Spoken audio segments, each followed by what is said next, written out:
Hi, Clutter Fairy fans. Welcome to the Clutter Fairy Weekly for January 12th, 2021. I'm your co-host, Ed Gumnick, and I'm speaking with Gayle Goddard, professional organizer and owner of the Clutter Fairy in Houston, Texas. Hi, everybody. The Clutter Fairy Weekly webcast and podcast is our conversation to talk about all things organizing, and we're so glad that you're here to listen to us talk. We use all the comments for all kinds of things to support our discussions on the channel, and so we really appreciate that you guys make the time to make all those comments. If you're joining us in Zoom for the first time, you can share your comments and questions via the chat, and I'll try to make sure Gayle addresses them before we move on to another topic.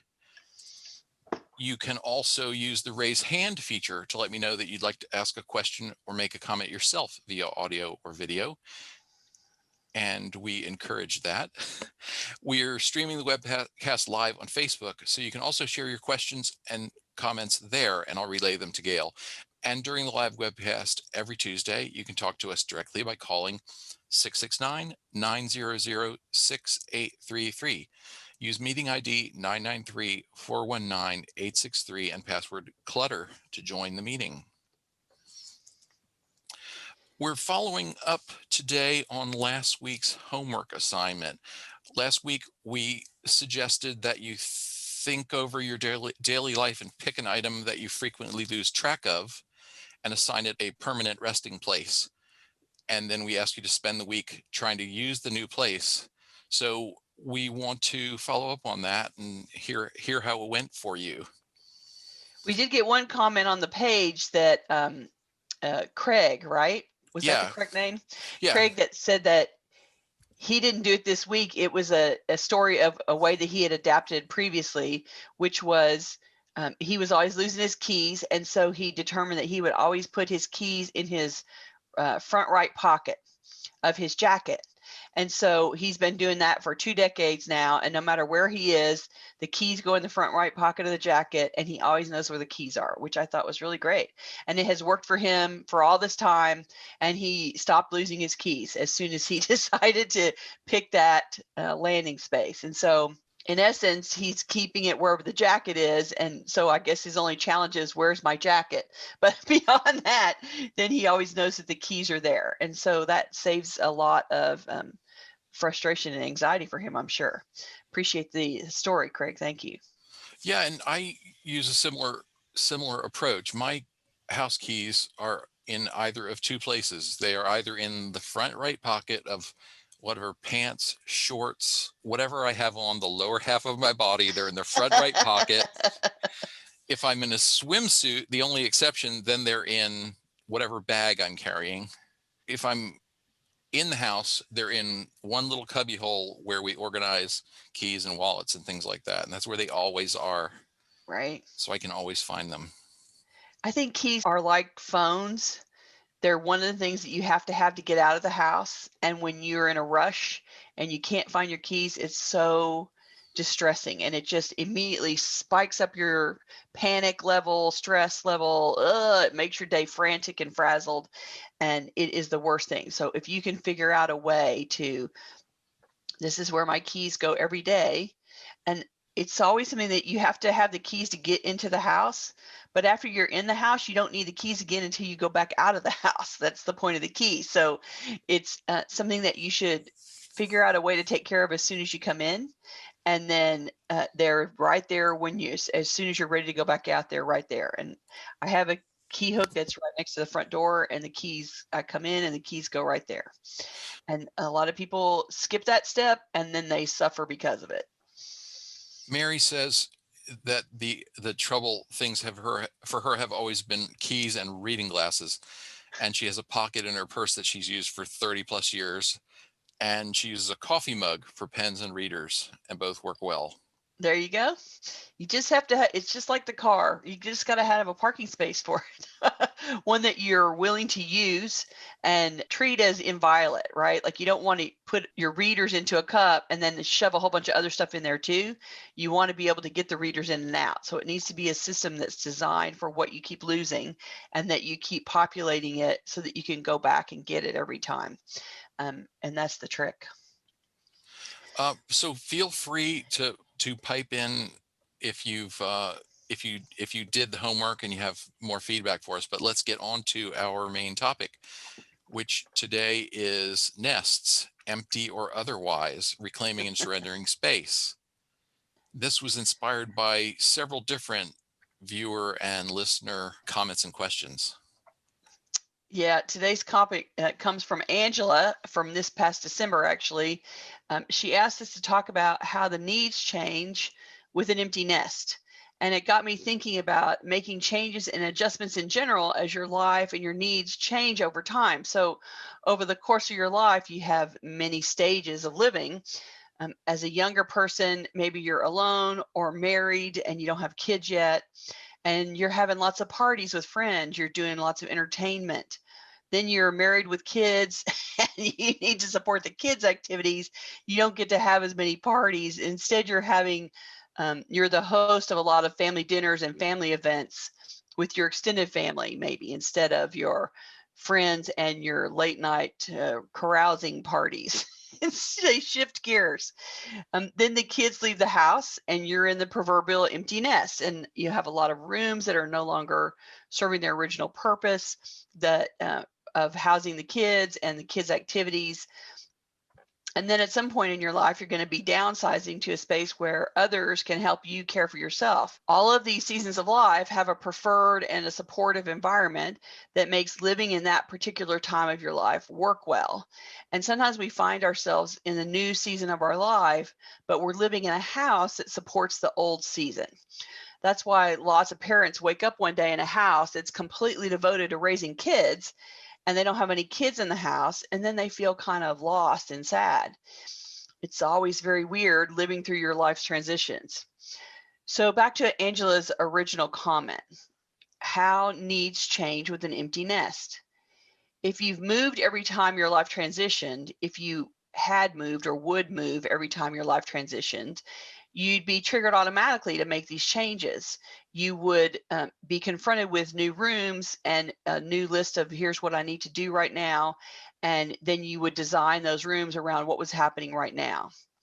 But if you experience these life transitions and you're not moving at the same time, then you have to notice the shift in your needs all by yourself. And you have to plan to accommodate that. So when kids leave the house, you've got a lot of systems that are no longer needed, and you have some empty rooms that have the lingering scent of prior activity, but there's nothing actually happening now. And this is truly every parent's saddest moment. Part of accepting the changes is acknowledging the passing of the old use of the empty rooms and envisioning a new use for those spaces. So let's talk about that process a bit. Every house that I go into, I start asking questions about things that people see in the house. Like I'll go over to in the corner of a room and say, what's in those boxes, or what's in that cabinet, or have you opened this closet door lately? And a lot of times I get sort of blank stares because we get used to how things are, and they've actually become background landscape to us. So if you're feeling like you're in an empty nest, or you think that some of your rooms have gotten stale and stopped being used for whatever reason, then it's time to see them again. You're going to have to make an effort to stand in front of those rooms and go, okay, I know this is what this room has been used for before, but let's see if I can see it as something, as a new space, as a fresh space. What would I like to do with it now? So it has an assigned use. And if you imagine that you just moved in today and the room was empty, what would you consider using the room for? What new part of your life could be incorporated into that room? What things or furniture or items that have been stored there can be released because of the change of your life seasons, because things are shifting for you? A kid's room can be converted to a guest room so that they can still come to sleep there over the summers when they're home from school, but the room can be used by you for something else. Sure, the kids don't like the idea of being booted out of the house, but since that's the actual goal, that they launch their new life and taking care of themselves as viable adults, then reclaiming their room for another purpose sends a pretty clear signal that it's time for them to move on. Whether you do this when they leave for college or when they graduate, it's up to you. You might want some of them to get used to the idea that going to college isn't a long holiday and then they come home. I imagine my niece and nephew, and they are both in various stages of college. One of them is a senior and he's about to graduate, and they're at school and then they come home, and particularly in 2020 that everybody came home. Like nobody got to stay at school, nobody got to do the typical transition. Everyone came home and did school from home, or they were on campus for a short period of time, and then they were home for a longer holiday season. So 2020 jacked up everything, right? But they are in that process where, okay, I get it. Do you really want to live at home when you come home from school? When you graduate from college, do you really want to move back into your parents' house and still be a kid? And for some kids, I think that that's the safe default answer. And for some kids, they're much more inclined to, I want to be out of the house, I want to be gone. So you may have to modify how you deal with this based on how your kids react to the process and how much coaching you want to give them about moving out. But basically, the idea is just because they lived in the room for a decade or 2 decades almost doesn't mean that they get to keep it forever. You own the house and it's your room. And so when you're ready to shift its purpose, you get to do it. And looking at that room as a blank slate, even though it's covered in your kids' stuff, you can still imagine laying white paper over everything and going, okay, here's the new space that's blank and empty. How do I want to use this room? And maybe you want to have a guest room again. Maybe you want people to be able to come and sleep. And of course, your kids are going to come and sleep some, but they can sleep in what has been redefined as a guest quarter instead of decorated as their room. And so adjusting to how much of that you want to convert and what purposes you want to use that room for gets to be your choice and your journey about how you change things around. I have a lot of friends that have craft rooms, and they've been waiting for their kids to grow up so that they can have a dedicated craft room that they can go and do crafts in. And maybe it's a guest slash craft room. So they're going to pull all the kids' stuff out and reset up as a craft room and have a bed in there so somebody can sleep. And, maybe the kids are going to freak out about it. But if you're the person that's living in the house and you're the one that's going to spend 100% of the time in there, then those rooms should reflect what it is that you wanted to do, right? And it's a similar change in reverse. I have to acknowledge that one of the other comments was having kids move back home. Of course, we did it during the pandemic, but it does happen. It has happened where kids graduate, they go off to college, they start their life, they're 3 or 4 years in and they lose a job, or they decide they want to go back to graduate school, or something's going on and they have to, part of the adaptation and the plan is to live rent-free at their parents' house again, to move back home so that they can make this next transition stage for themselves. And if they negotiate that with you and you are willing for them to come home again, then you may have to deconstruct a room that's, this was my office or this was my guest room and now it has to be a kid's room again. You may have to do this process in reverse as well. But I think the lesson here, the discussion here is imagining the space as something new to support whatever season of your life is happening. And the roadblocks are about our attachment to how things were. And in the example of an empty nest where the parents are adjusting to kids being gone, deconstructing their room can be emotionally fraught. It can be distressing, and it can just upset the kids as well. But keeping it as a homage, as a memory room to their life as little kids isn't really helping anybody. So ultimately, it makes people stay in what was and not look towards what is or what can be in the future. Yeah. And it's time to, make this change. And shifting that room is a big way to send a lot of signals to everybody that things are shifting. I think that people get very nostalgic and also trapped in habits. And in fact, maybe nostalgia is a sort of a mental habit. It's a habitual way of thinking about things. Good Um, point. Bonnie says, I have finally cleared out the kids' things, now have two guest bedrooms. I found early on that I needed to get rid of some of the furniture, or I would just use it to put things in empty drawers and cabinets. Right? And if you think of a guest room, like think about how little furniture there is in a hotel room. You go in the hotel room and there's like one surface and one thing with cabinets and a bed and a nightstand and the end.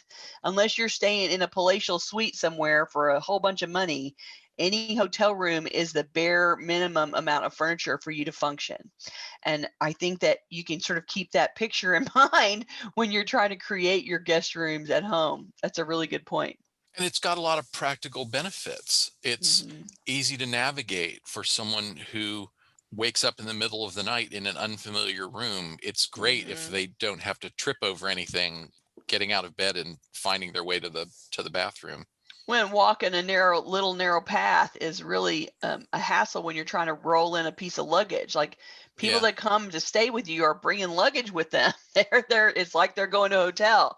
For them, it's a hotel experience, and so making it easy for them to bring their stuff in and open their luggage and hang up their clothes for a night or a week or however long they stay with you, it just is going to make their experience easier.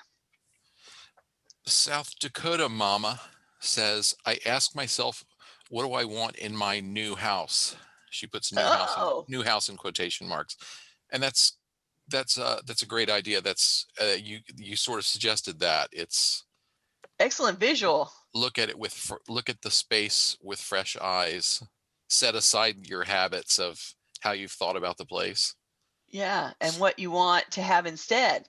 And every mom, the kids have a play area, the kids have a media room nowadays, the kids have their own bedrooms, the kids have their own bathrooms. Like they use their portion of the house just like the adults do. But when the kids don't live there anymore and they're not intending to live there anymore, they're now grown-ups and they're going to go have their own lives and their own relationships and their own families, then reclaiming those rooms to be something else can only support you in moving on, in growing, in expanding your possibilities, in seeing your life in a new way. Yes, it's super sad for moms who have spent 2 decades being a mom and their job has been raising kids and thinking about kids and dealing with kids. There's that whole purpose and assignment that you take on when you have children that lasts until they're grown-ups, and then you wake up one day and you're out of a job. And so the truth is, and from vast experience, that you're never actually out of the job because they keep coming to you as mom no matter what. But the way that you deliver those services definitely changes. The way that you be mom and then later grandmom is different than the way you are actively raising kids with little kids that require supervision. And so this is where you get to acknowledge and integrate the idea that your assignment and your job about those kids has now changed, and your ability to interact with them is 100% different and is going to be along a different trajectory, and is not going to be about interacting with them 24/7 in your own home. And so you can signal for yourself that change by looking at those rooms, and yeah, you become upper management. Exactly. That's a good one. You can look at those rooms and imagine how it could be different for you and what new you can add into your life, and think about what's your new assignment, what's your new job. You're not going to be the mom anymore. You are going to be the mom. You're not going to be the active everyday involvement mom. You're going to be the hands off, stand back a little bit, not in the same house mom. And later you're going to be grandma, which is all going to be the same thing. And you can see what you can do instead. What would you like to add in at this point? How would you like to reclaim some of your own goals and your own interests and your own hobbies at this point? And making those transitions physically can help you make those transitions mentally. They can make that process easier, or move it along, or help you get through it. it's a good visual representation of the mental work that you're doing to adjust to that the job has changed. And the same thing happens when, I'm sorry, I forgot your name, but the person that came on today and said they were on for the first time said that she had downsized from a big house to an apartment, and she's been doing that for 5 years. She's been getting rid of stuff for 5 years because they had lived in the house for a long time. And so she's imagined her new life. She's in a new space, and she has been shedding her old life. And how great to imagine, hey, now that I'm not, I don't have to be in this big house. I don't have to take care of all this stuff. I don't have kids in the house. Now I can imagine what I want my life to be instead. And what I want is I want to be in this apartment, and I want to be responsible for less. And I want to have this look decorated pretty how I like it so that it makes me happy. And you can shift your gears into, here's my next stage of life. It's a long road for moms, I know. A couple of anecdotes from viewers on that. Diane says, we've had one go off to live on campus, come back, then off to live out of the country for study abroad. And then I think she says between apartments, etc. So I think back, she's probably, the one has been back between apartments. But think she is put at her place now, maybe, we think. So, well, and back in the day, I couldn't wait to move out of my mother's house. And I loved my mother to death. I loved her so much. And I could not, at 18, I was like, I'm going to college, and I never intended to go back to her house. Never, ever. And times have changed, right? It's harder to launch nowadays, and it takes more money, and you have to have more going on, and you have to be more mature. And the situation isn't exactly the same as it was when I was in school. But to me, it wasn't nearly as important to be able to get back to living with the benefits that my mother had. It was more important for me to be living on my own and having my own life. But I think kids don't see it that way anymore. They would rather come where the Netflix is good and the Wi-Fi is really strong, and they don't have to pay for it. And so I think their parents' house looks pretty cush compared to making their way in the world alone. And I think that we have to acknowledge that there's a lot of sort of in and out for a while nowadays. Like the kids go away and they come back, and they go away and they come back. And it takes them a while to go, yeah, I really do want to be an adult. And I don't want to be sitting in my mother's house, and trying to go date and get laid. That seems, so this is a process that is different now than it was when I was a kid. But I think that there's still something to be said for, you can help signal the transition for your child by not leaving them a room that's waiting for them to step back into and still be a kid. And adjusting to that change, they might grouse about it and complain, but maybe that's the important, now you're helping them transition.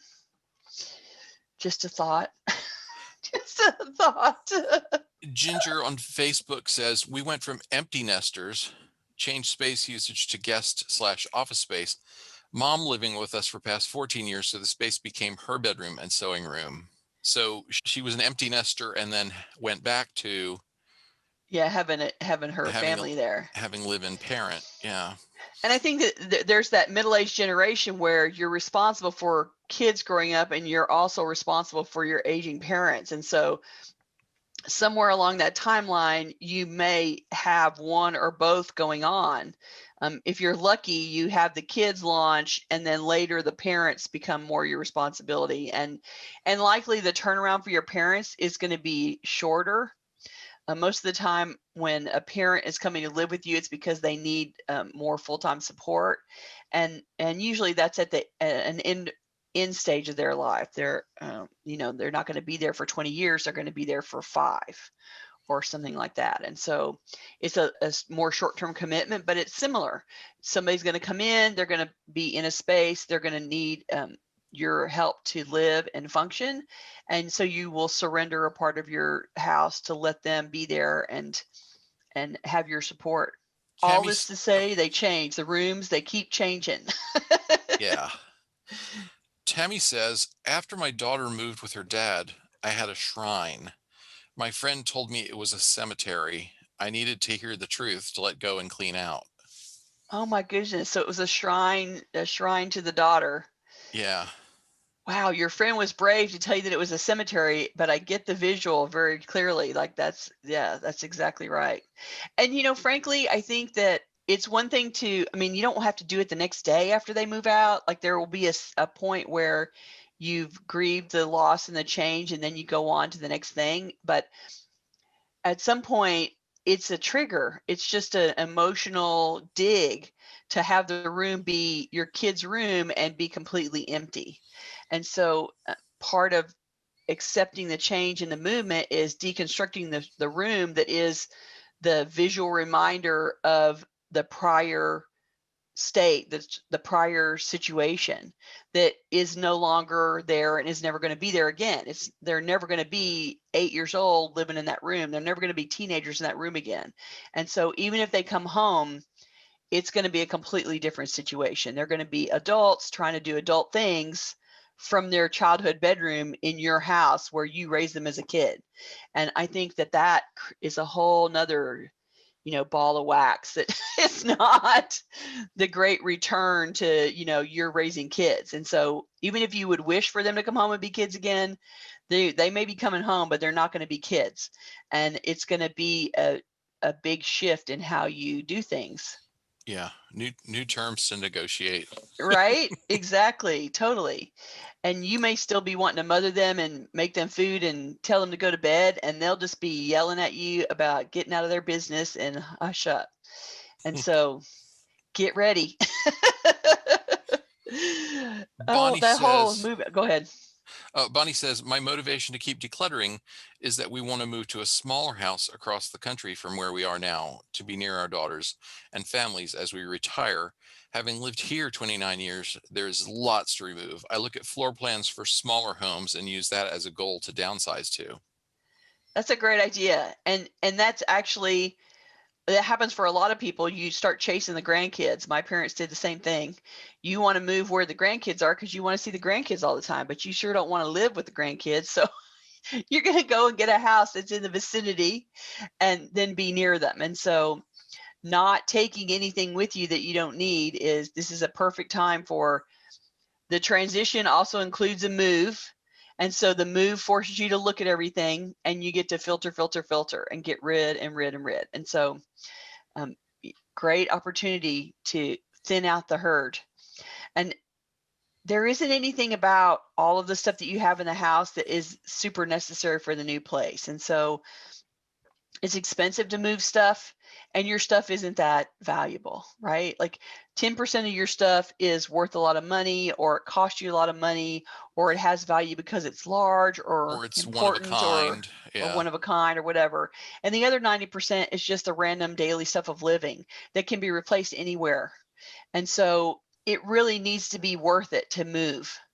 And you also need to remember that what decor that works in the old house may not work in the new house. Maybe you want to use this move as an opportunity to change the way, like it doesn't all have to look exactly the same. You can decorate in a new way in a new house. And so don't drag with you a bunch of remnants of your old life. It's time to let those go at that moment of, if there's a moving truck pulling up to your house, don't be taking a bunch of stuff into the moving truck that you're going to give away at the other end because it's not part of the new decor. And this is all about envisioning where you want to be instead of looking at where you are, right? If you filter everything through the vision of I want this new house to look with these colors or this kind of furniture or this style, or I want it to be minimal, or I want it to be crafty, or however you envision it. The point is to focus from the point of view of where you're trying to go, not where you're coming from. And when you're deconstructing the old house, you'll be going through, oh, that was how the house was before. And I'll tell you that one of the things I did to cope with the fact that after my mother died and we deconstructed her house before we sold it was the weekend of the funeral, I went around the house and took pictures of all of the rooms because I just wanted to remember what the room looked like as Mother had decorated it and how she lived in it. And that space, we were going to deconstruct that, and that space was never going to exist in the universe again. And so I took photos of all those rooms so that I could look at them and go, oh, I remember that kitchen, or I remember sitting there with mom. Oh, I remember, being in here in the bedroom. And so those pictures allowed me to start taking stuff off the walls and boxing up. As we deconstructed her house, it was really sad, of course, but it was necessary to empty the house. And we had to make decisions about everything in there that we touched. And Leisha and I couldn't each take our mother's house into our house. Like it was too much stuff. We each had our own houses. So that deconstruction process, whether it's one room because you've got an empty nest or whether it's a whole house because you're moving, there is some sadness with the loss of what was. And you have to temper that with focusing on what will be and what you wish for, and taking things through that will go with the wishes, not honor what's passing. There's going to be some keepsakes, of course, but what I'm saying is don't just deconstruct your house and move it all to the new place, expecting to hang it all up exactly as it was in the old place, because it won't all fit and it won't look the same and you won't be happy anyway. So it's time to imagine a new vision for the new place. Well, and even the stuff that I don't have a lot of emotional attachment to furniture or household equipment, but sometimes it is just a matter of habit. And so, you bought a piece of furniture because it solved a problem particularly well in this space. In that Or corner or that room. the apartment that I had over by the high school had no pantry whatsoever. And so we got some hand-me-down furniture from my sister that we turned into our pantry. But the reality was, well, the new place has a pantry, and then it also had some up-high storage that could be used for overflow for the pantry. And we Right. didn't need those things. We did find a new use for the most useful of them, and then we got rid of the other one. I think a lot of times in the living space that we're in, we come up with a problem, we try to solve it. Maybe we want to solve it without spending money. So we create a solution, we do a makeshift solve, we come up with we reuse a piece of furniture, we recycle something, and we create a temporary fix that becomes a permanent fix, or we create a solution that's good enough and we live with it. And those are the kinds of things that in any kind of transition, you have to look at that and go, well, this was just a makeshift problem solver. This isn't a heirloom piece of furniture that I have to worry about. This isn't something that I need to keep or drag to the next place.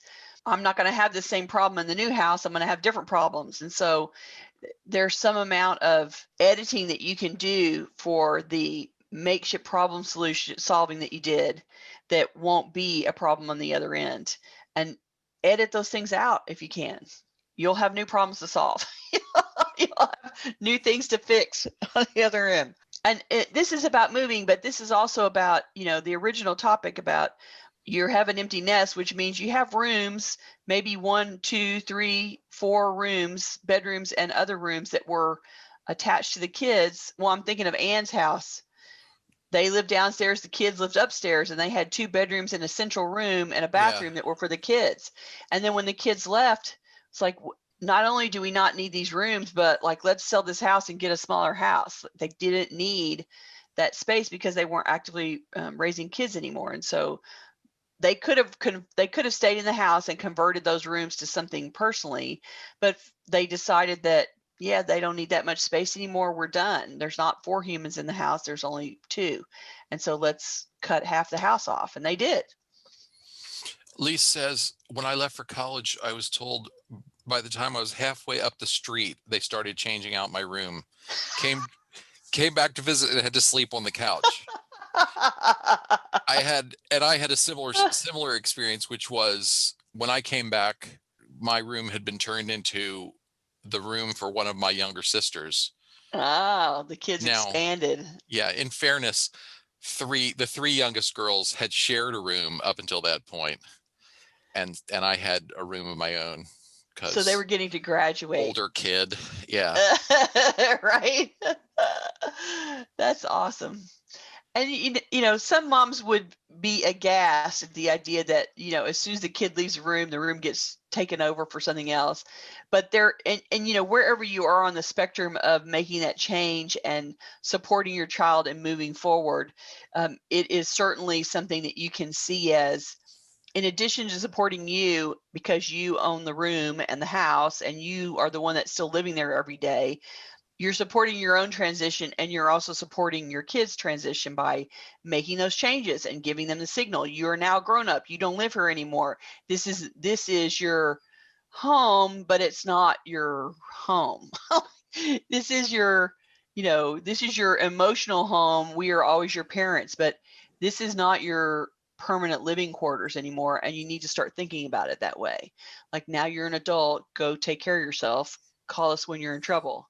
And that's basically some version of that conversation gets had with all parents and kids. And I think it's just a matter of when and how stringent that conversation is, how forceful that conversation is.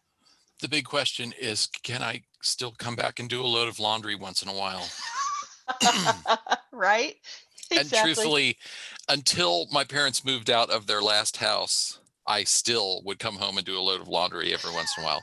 If I was in town, only if I was in town, just for old time's sake. Just for old time's sake. Okay, we need to move along because we're running out of time. I'm going to come back to you for final thoughts on that, but first a couple of quick announcements, and then stay tuned, everybody, because we have another homework assignment for you. Yes. I mean, it's a not homework assignment because we're not using that word homework. I want to remind our viewers and listeners that our YouTube channel has more than 150 videos on a wide variety of organizing topics. Do you have your signs ready? Oh, I do. Go to visit cfhou.com/YouTube. While you're there, subscribe to the channel and click the bell icon next to the subscribe button if you'd like to get notifications when we post something new. I also want to say a very special thank you to Darby, who is our newest Patreon supporter. If you'd like to help support our efforts with a recurring monthly donation, please visit cfhou.com/Patreon. Your contributions help us offset the costs of producing the weekly webcast and will also help us fund new projects that we have in the works. Thank you for your generosity, Darby, and all of our patrons. Okay, Gayle, appreciate you. Final thoughts on empty nests or reclaimed space. Reclaimed space. An empty nest is really just a type of transition, and everybody goes through them. And whether it's about your kids or it's about your mobility or it's about your age or your parents or whatever it is, there's going to be some point where you look at rooms in your house and go, yeah, we're not using that room anymore. Or yeah, that room is not going to be used for that purpose anymore. And what do I want to do instead? And seeing this as an evolution of your living space and supporting who you want to be, going back to that room and imagining all the new possibilities instead of dwelling in what feels like the loss. You can acknowledge the loss, and then you can help yourself move past it by imagining what the room could be instead and moving towards that goal. If you do it about an empty nest, you're just going to be helping your kids move along as well and grow up, which is a good thing for them. Darn right. Good luck on it. Okay, so let's talk about an assignment for this week. And the topic is those storage spaces that aren't really meant to be storage spaces. Like the oven or the bathtub or the dishwasher.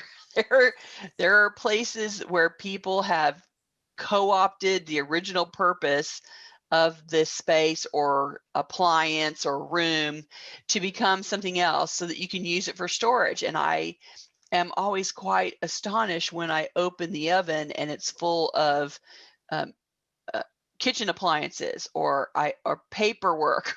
Or I open the dishwasher and that's where they store all the cookie sheets or the wedding china. Or the wedding china, right? Or the guest. It's astonishing to me what I've found in people's bathtubs, truly. Like, people just go, oh, we don't need a bath. Let's just put a whole bunch of other stuff in it. And so this is a place, in terms of this idea of storage space created out of something else weird, it's really a signal to you that you don't have enough storage space or you're keeping too much for your house.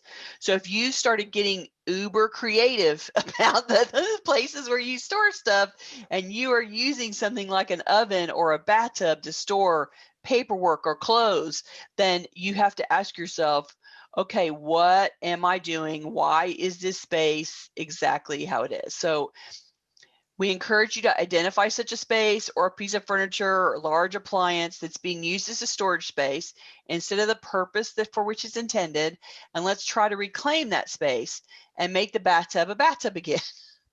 So a space that's converted to storage is this large blinking sign, right, that you have too much stuff, and you may want to keep the stuff that you find in the bathtub, but keeping it there reflects the larger problem of having too much stuff. So figuring out whether you need to keep what's there and where it really should be stored is today's task. If it's in the bathtub because you can't put it anywhere else, there's no place else for it to go. What if you could? Think about what if you could put it where it needs to go? What space needs to be cleared out so that the stuff in the bathtub can go where it's supposed to go? You have a backup of storage somewhere.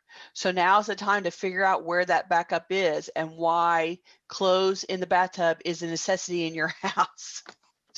So pick your converted storage area, then examine the items that you're storing there and answer a few questions. Is there a more appropriate place I could keep this? What could I gain by getting rid of these items? Is there another space that needs clearing out instead so that I can put these where they're supposed to go? Give that a shot, and let's see if you can come back and tell me some funny stories about things that you found in your bathtub, or maybe you can come and tell me a creative converted space that I haven't thought of before. Okay, we are out of time. I want to remind everyone we'll be back next week, Tuesday, January 19th, 2021 at noon US Central Time, live in Zoom and streaming on Facebook. If you're watching this on YouTube, we'd love for you to join us live. To get notifications about upcoming events, we invite you to join the meetup group by visiting cfhou.com/meetup. You can also follow us on Facebook by visiting cfhou.com/Facebook, or join our mailing list by visiting cfhou.com/subscribe. We love to hear from you, so please keep those questions and topic suggestions and contest entries coming in the YouTube comments, on Facebook, or anywhere else that you find us. And you can always reach us through the website at clutterfairyhouston.com. We are so glad that you came to listen to us talk today, and we are eagerly reading all the submissions for the homework assignment names. Thank you so much for doing that. We're still making the list and trying to decide which one grabs our fancy. So thank you for everybody that's participating, and we will see you guys next week. Bye-bye. Bye.